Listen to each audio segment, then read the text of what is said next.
জামাত শিবিরের মধ্যে আলোচনা আছে এবং আওয়ামী লীগের ক্ষতিকারক অংশটার মধ্যে প্রেসিডেন্টকে নিয়ে খুব চুলকানি, খুব আলোচনা আছে।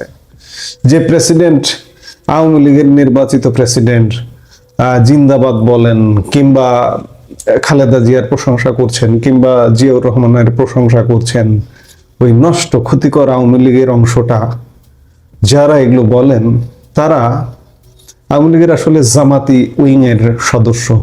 আমি দুই একজন খুব বিখ্যাত মানুষকেও দেখলাম, মানে তারা বিখ্যাত না, তারা কুখ্যাত। এই যে আওয়ামী লীগের সাবেক পররাষ্ট্রমন্ত্রী, রাষ্ট্রপতি এটা করতে পারতেন, ওটা করতে পারতেন, বিদেশে বসে প্রেসক্রিপশন দিতেও দেখলাম। আমি দুই এক লাইন দেখেছি, বিস্তারিত এত দেখিনি। তিনি বলবার চেষ্টা করছেন যে রাষ্ট্রপতি এটা করতে পারতেন, সেটা করতে পারতেন, কিংবা আরো দুই একজনের দেখেছি এরকম। এই যারা এগুলো বলেন তারা আওয়ামী লীগের জন্য হার্মফুল, ক্ষতিকারক, তারা বিদেশে বসে এই ধরনের কথা বলছেন। কিন্তু আওয়ামী লীগের রাষ্ট্রপতি যদি পদে থাকেন, আগামী 6 মাস 1 বছরের মধ্যে দেশে যদি আর একটা ক্রাইসিস তৈরি হয়, ক্রান্তিকাল তৈরি হয়, তাতে বেনিফিট কে পাবে? আওয়ামী লীগ পাবে। কিন্তু ওই আওয়ামী লীগের ক্ষতিকর অংশটা জামাতের সাথে সুর মেলায়। জামাত রাষ্ট্রপতির অপসারণ চায় আপাদমস্তক। জামাত এক সাক্ষাৎকারে, জামাত আমির এক সাক্ষাৎকারেও ভোটের আগে বলেছিলেন যে আমরা এই রাষ্ট্রপতির সাথে কাজ করতে চাই না। জামাতের মনোভাবটা এমন, রাষ্ট্রপতির সঙ্গে তারা গত 1.5 বছর ইউনূসের পুরো আমলটা জুড়ে কাজ করতে চাননি, রাষ্ট্রপতির অপসারণ করতে চেয়েছে। এর মূল নেতৃত্বে জামাত। এই যে ইনকিলাব মঞ্চ, এটা সেটা, বিভিন্ন জঙ্গি গোষ্ঠী বঙ্গভবনের সামনে বসে পড়া, এগুলো কারা? এগুলো আসলে জামাত।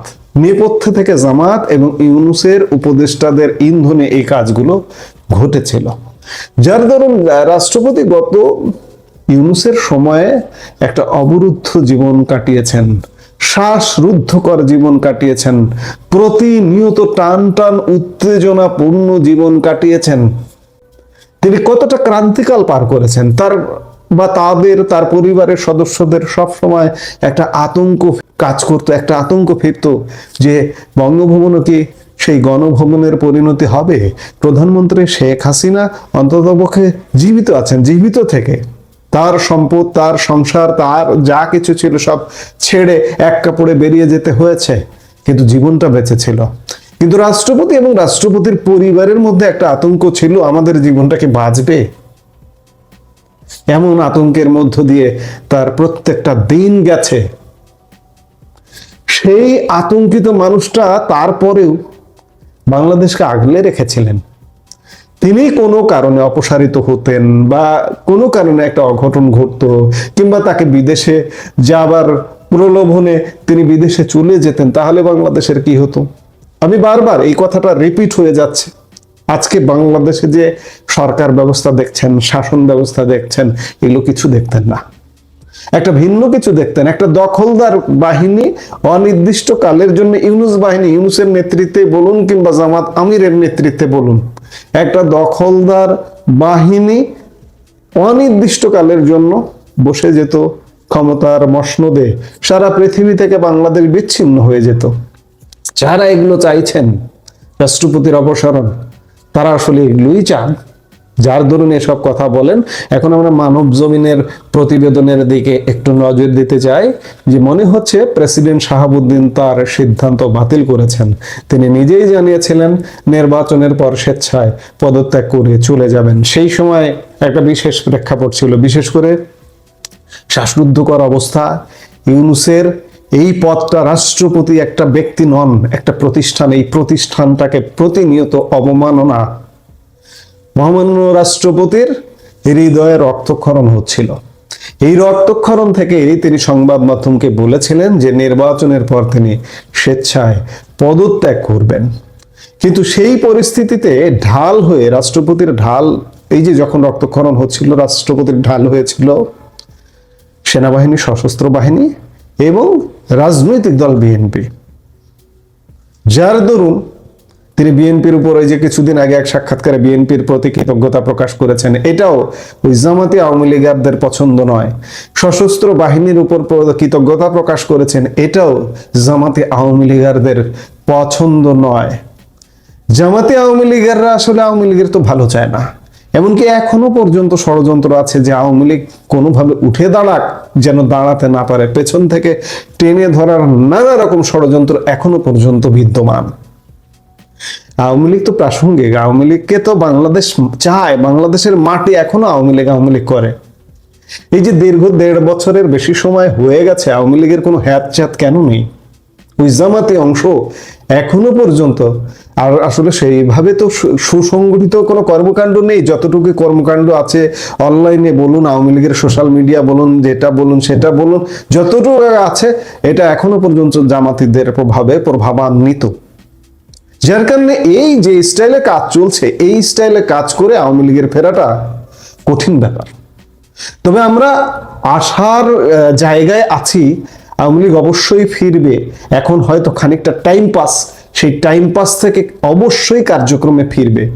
সেই কাজও চলছে, সেটা নানাভাবে চলছে। এত বিস্তারিত না বললেও বলি যে সেই কার্যক্রম আছে, সেই কার্যক্রমের পথে আছে।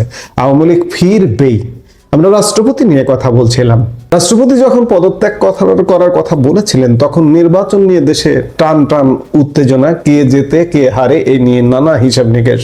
চারিদিকে একই আওয়াজ, জামায়াতে ইসলামী অনেকটা নাটকীয়ভাবে ক্ষমতার মসনদে চলে যেতে পারে। দেশের আনাচে কানাচে এই ধারণায় প্রবল হয়ে উঠেছিল। বঙ্গভবনের 4 দেয়ালে বন্দী প্রেসিডেন্ট শাহাবুদ্দিনের কানেও এই খবরটি পৌঁছেছিল। ধারণা করা যায় ভবিষ্যতের কথা চিন্তা করে তিনি পদত্যাগের সিদ্ধান্ত নিয়েছিলেন। 11 ডিসেম্বর বার্তা সংস্থা রয়টার্সকে দেওয়া এক সাক্ষাৎকারে তিনি তার এই সিদ্ধান্তের কথা জানান। খবরটি তখন নানা কৌতূহলের জন্ম দিয়েছিল। নির্বাচনে বিএনপির জয়ে সবকিছু ওলটপালট হয়ে যায়। বিএনপি নেতারা বলছেন এই ফলাফল ছিল প্রত্যাশিত। তারা এটাও বলছেন দলীয় কোন্দল আর মনোনয়ন বাণিজ্য না হলে আরো অন্তত 30টি আসনে জয় তাদের সুনিশ্চিত ছিল। বিশেষ করে যশোরের ফলাফল সেই ইঙ্গিত দেয়। তাহলে চিন্তা করুন যে জামাতের আসন, এই যে এতগুলো আসন যে দেখানো হচ্ছে, এই আসন আসলে জামাতের নয়, এগুলো বিএনপির আসন। আবার আওয়ামী লীগ নির্বাচনে এলে এই আসনগুলো আওয়ামী লীগ পাবে। জামাতের 10টার বেশি সিট কোনোভাবে বাংলাদেশে নাই। আমরা নির্বাচনের আগেও আশঙ্কা করেছিলাম যে জামাত বোধহয় কি না কি করে দেবে, কিন্তু এই নির্বাচনটা প্রমাণ করে দিয়েছে যে জামাত, মৌলবাদী জামাত, সাম্প্রদায়িক জামাত, স্বাধীনতা বিরোধী জামাতের অবস্থান বাংলাদেশে কোথায়। তাদের আতুর ঘর পাকিস্তানেও জামাতের কিন্তু কোনো অবস্থান নেই, সেখানে বাংলাদেশে হয় কি করে? এটি তো বারবার অবাক লাগে। এই অবাক ঘটনাটি এবার নির্বাচনের মাধ্যমে সুপ্রতিষ্ঠিত হয়েছে যে জামাতের আসলে কোনো সিট নেই, আসন নেই। যাই হোক, নির্বাচনের ফলাফল দেখে প্রেসিডেন্ট কি তার সিদ্ধান্ত থেকে সরে গেলেন? যদিও তিনি এই মুহূর্তে স্বস্তিকর অবস্থায় আছেন। তিনি মুক্ত, সাংবিধানিক পদের ধারাবাহিকতা রক্ষা করছেন, সংসদে বক্তৃতা করছেন, বঙ্গভবনে নানা আয়োজন চলছে। এই যে ঈদের আয়োজন, গতকালকে ঈদের একটা ব্যাপক আয়োজন হয়েছে। আওয়ামী লীগ আমলে যেভাবে প্রেসিডেন্ট আয়োজন করতেন ঠিক সেইভাবেই গতকালকের ঈদের আয়োজনটাও ছিল। তার প্রেস সেকশনও বহাল করা হয়েছে। অন্তর্বর্তী প্রশাসন তাকে অনেকটা ঘরবন্দি করেছিল। অন্তত 3বার মব সন্ত্রাসের শিকার হয়েছিলেন তিনি। তাকে সরিয়ে দেওয়ার জন্য দেশি বিদেশি নানা তৎপরতা চলছিল। তখনকার আইন উপদেষ্টা নেপথ্যে অনেক ভূমিকা রেখেছিলেন। অন্তর্বর্তী সরকারের প্রধান উপদেষ্টা ডক্টর মোহাম্মদ ইউনূসের সবুজ সংকেত পেয়ে উপদেষ্টারা প্রেসিডেন্টের অপসারণের নানা খেলায় লিপ্ত ছিলেন। যদিও বিএনপি তখন ছিল ভিন্ন স্রোতে। তারা বরাবরই শাহাবুদ্দিন নয়, সাংবিধানিক ধারাবাহিকতা বজায় রাখার পক্ষে অবস্থান নিয়েছিল। তারা বলেছিল প্রেসিডেন্টের অপসারণে তাদের কোনো মত নেই। এই কারণে প্রেসিডেন্টকে অপসারণে সব নকশা ভণ্ডুল হয়ে যায়। বিপ্লবী সরকারের চেষ্টাও ছিল এবং এই চেষ্টাটা এখনো জামাত জঙ্গি গোষ্ঠীর মধ্যে তীব্রভাবে আছে। ভেতরে ভেতরে তারা দাবার গুটি চালছে, দাবার গুটি সাজাচ্ছে, কিন্তু নতুন করে স্বপ্ন দেখছে। এই জন্য দেশের আপামর জনসাধারণ থেকে শুরু করে সরকারের সর্বোচ্চ নীতি নির্ধারণী পর্যায়ে পর্যন্ত সচেতন থাকতে হবে, সতর্ক থাকতে হবে, জামাত যাতে কোনোভাবে সফল না হয়। পর্দার আড়ালের এক রহস্য পুরুষের ইন্ধনে বার কয়েক মব সন্ত্রাস চালানো হয়, সেই পুরুষ এখনো ধরাছোঁয়ার বাইরে। নির্বাচনে প্রশাসনিক কুয়ের চেষ্টা সফল না হলেও কোনো কোনো অঞ্চলে তা বেশিরভাগ ক্ষেত্রেই কার্যকর ছিল, এমনটি বলা হচ্ছে। প্রেসিডেন্ট শাহাবুদ্দিন নির্বাচনের ফলাফল দেখে যার পর নেই খুশি হয়েছেন। ফলাফলটা যদি ভিন্ন হতো তবে তাকে অপমানিত হয়ে বিদায় নিতে হতো, যেটা তিনি রয়টার্সকে বলতে কসুর করেননি। নতুন প্রেসিডেন্ট নির্বাচনে ক্ষমতাসীন বিএনপির আপাতত কোনো তাগিদই দেখা যাচ্ছে না।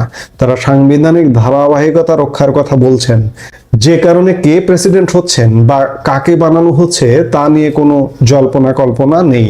আওয়াজ নেই পার্টির ভেতরে এবং বাইরে। রাজনৈতিক পর্যবেক্ষকরা বলছেন, সঠিক সময়ে সঠিক সিদ্ধান্ত না নিলে ভিন্ন পরিস্থিতি তৈরি হয়, এটা নতুন করে বলার কিছু নেই। যাই হোক, আপাতত এটি অন্ততপক্ষে পরিষ্কার যে প্রেসিডেন্ট থাকছেন সাংবিধানিক ধারাবাহিকতা রক্ষায়। প্রেসিডেন্টের মেয়াদ 2028 সালের 23শে এপ্রিল পর্যন্ত। প্রেসিডেন্ট তো থাকারই কথা, এটি তো স্বাভাবিক, এটি তো রেওয়াজ। বাংলাদেশের কোনো প্রেসিডেন্টকে কি ফোর্স করে অপসারণ করা হয়েছে? অভিশংসনের ইতিহাস আছে? বাংলাদেশের কোনো প্রেসিডেন্টকে অভিশংসন করা হয়নি। রিজাইন দেওয়ার ব্যাপার আছে, যেমন বিএনপির নিজের প্রেসিডেন্ট নিজেই বদরুদ্দোজা চৌধুরী রিজাইন দিতে বাধ্য হয়েছিলেন, তেমনটা আছে। কিন্তু তেমন পরিস্থিতি তো হয়নি। দলীয় প্রেসিডেন্ট, এক দলের প্রেসিডেন্ট আরেক সরকারের আমলেও মেয়াদ পূরণ করেছেন, এর আগে আমি একাধিক উদাহরণ দিয়েছি। কাজেই বর্তমান প্রেসিডেন্টও মেয়াদ পূরণ করুন কিংবা তার সিদ্ধান্তে তিনি পরিবর্তন আনুন, সেটাই স্বাভাবিক। কারণ বিএনপি থেকে তার প্রতি যদি কোনো চাপ না থাকে, চাপ যদি না দেওয়া হয়, আর প্রেসিডেন্ট কেন চলে যাবেন নিজে থেকে? প্রেসিডেন্ট যে এই যে 1.5 বছর বাংলাদেশকে আগলে রেখেছিলেন, দুঃসময়ে থাকবেন, সুসময়ে থাকবেন না, এখন তো সুসময়।